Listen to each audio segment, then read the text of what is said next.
అందరికీ నమస్తే. మీ సంతు మామ. అందరూ థంబ్‌నెయిల్ చూసే ఉంటారు. ఇంకెందుకు ఆలస్యం? వేడి వేడిగా ఫిష్ ఎగ్ కర్రీ ఎలా చేసుకోవాలో చూసేద్దాం. సో, అందరూ లైక్ చేయడం మర్చిపోవద్దు. షేర్ చేయడం కూడా. చూస్తున్నారు కదా కడాయిలో fish egg curry. Fish eggs తినడం వల్ల మనకు చాలా లాభాలున్నాయి.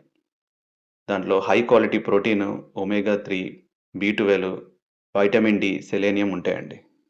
ఇవేంటియో అందరికీ తెలుసు. కానీ మనం ఎక్కువ పట్టించుకోం. అంతే తేడా.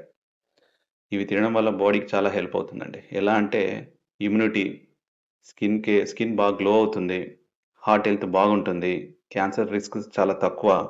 బ్రెయిన్ చాలా బూస్ట్ అవుతుందండి పిల్లలకి. ఇవి చాలా పిల్లలకి పెట్టండి టేస్టీగా చేసి ఇష్టంగా తింటారు.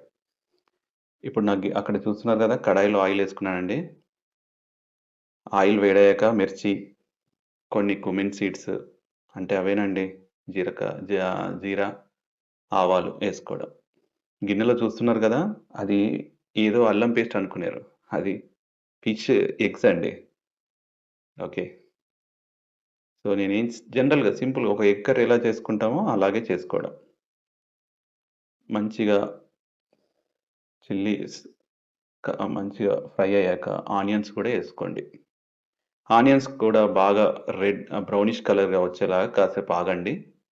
వాటిని మంచిగా ఆనియన్స్‌ని కలుపుతూ, మనం ఏర్చిన మిర్చి గూడా బాగా దగ్గరికి ఆయిల్‌లో ఫ్రై అయ్యేలాగా చూసుకొని కలుపుకోండి. అందులో కొద్దిగా పసుపేసుకోండి. నేను పసుపేశాను. సో, ఇలా కలుపుకుంటూ అవి 3 బాగా మిక్స్ అయ్యేలాగా చూసుకోండి. ఇవి బాగా దగ్గరికి అయ్యాక, ఆయిల్‌లో బాగా ఫ్రై అయ్యాక, మీరేం చేస్తారంటే కొద్దిగా అల్లం ఏసుకోండి. అల్లం పేస్ట్ టేస్ట్ కోసం. సో, అల్లం పేస్ట్ ఏసుకొని గూడా కలుపుకోండి. ముఖ్యంగా పిల్లల్లో ఇమ్యూనిటీ చాలా తగ్గుతుందండి. ఆ ఇమ్యూనిటీ పెంచుకోవాలంటే ఇలాంటివి అప్పుడప్పుడు ట్రై చేయండి. చూసారు గదా! ఫిష్ ఎగ్స్ అండి అవన్నీ. నేను కడిగి పెట్టుకున్నాను. ఇప్పుడు ఆ ఫిష్ ఎగ్స్ అన్నీ తీసి కడాయిలో ఏస్తున్నాను. సో, ఆల్రెడీ ఫ్రై అయిన ఆనియన్స్, చిల్లీస్ ఉన్నాయి కదా! దాంట్లో ఇదేసేసాను. ఆయిల్‌లో మిక్స్ అవుతుంది. ఇవేసి నీట్‌గా కలుపుకోండి. ఓకే. ఇవి తినడం వల్ల పిల్లల్లో ఇమ్యూనిటీ పెరుగుతుంది. స్కిన్ మంచి ఎలాస్టిసిటీ పెరుగుతుంది స్కిన్‌లో. హార్ట్ హెల్త్ పెద్దవాళ్ళకి బావుంటుంది. క్యాన్సర్ రిస్క్స్ అనేది చాలా తక్కువ అవుతాయి. మన పిల్లల్లో స్పెషల్‌గా బ్రెయిన్ బూస్టింగ్ లాగా పనిచేస్తుంది. సో, ట్రై చేయండి ఇంట్లో. హ్మ్. ఎప్పుడైనా మార్కెట్‌కెళ్ళినప్పుడు ఫిష్ ఒకటే గాకుండా ఫిష్‌లో ఉన్న ఎగ్స్‌ని గూడా క్యారీ చేయండి.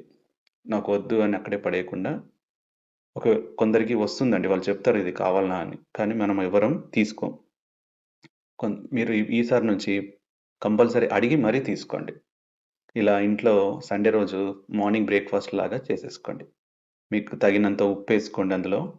సరిపోయినంత ఏసుకొని హ్యాపీగా కలిపేసుకోండి. నేను ఆల్రెడీ కొత్తిమీర రెడీ చేసి పెట్టుకున్నాను గార్నిష్ కోసం. అది ఆల్మోస్ట్ ఎగ్ ఎగ్ బుర్జీలాగా దగ్గరికి అయిపోయిందండి. ఇప్పుడు దాన్ని గార్నిష్ చేసుకోనీకి నేను కొత్తిమీరను వాడుకుంటా. టేస్టీగా బాగా ఉంటుంది. ప్లీజ్ సబ్స్క్రైబ్ చేయడం మర్చిపోవద్దు ఎవరు. సబ్స్క్రైబ్ చేసుకోండి. ఇప్పుడు నేను రెడీ పెట్టుకున్న కొత్తిమీరని గార్నిష్ కోసం తీసి యాడ్ చేసుకుంటాను. హై ప్రోటీన్ ఉంటుందండి ఇందులో. మర్చిపోవద్దు. ఒమేగా 3 గాని, బి12 గాని మంచిగా ఉంటాయి. బి12 మనకు చాలా తక్కువ దొరుకుతుంది వెజిటేరియన్స్‌కి. సో, నాన్ వెజిటేరియన్స్‌కైతే యానిమల్ ఫుడ్ నుంచి బాగా దొరుకుతుంది. ఇది తక్కువడం వల్ల అనీమియా వస్తుందండి. సో, ఆర్బీసీ సెల్స్ మంచిగా ఇంప్రూవ్ అవుతాయి. బి12 ఉంటే. రెడ్ బ్లడ్ సెల్స్ బాగా ఉంటే మీరు చాలా ఆరోగ్యంగా ఉండగలుగుతారు. సో, ఇలాంటి నాన్ వెజిటేరియన్స్ ట్రై చేయండి. వెజిటేరియన్స్ కూడా చెప్తాను ఎలాంటివి ఉంటే. వాళ్ళకి కూడా ఒక ఆప్షన్ ఇవ్వాలి కదా! సో, నేను గార్నిష్ చేసుకున్నాక బాగా ఫ్రైగా అయిన ఫిష్ ఎగ్‌లు రెడీ అయిపోయాయండి. కోడిగుడ్డులాగా ఇవి కూడా ఫిష్ ఎగ్‌లు రెడీ అయ్యాయి. అప్పుడప్పుడు కోడి గుడ్డే కాదండి. చాలా రకాల గుడ్లుంటాయి. మనం అందులో ఫిష్ గుడ్డు తినాలి. లైక్, కామెంట్, షేర్ చేయండి. టేస్టీగా రెడీగా ఉన్న fish egg curry ready. Thank you.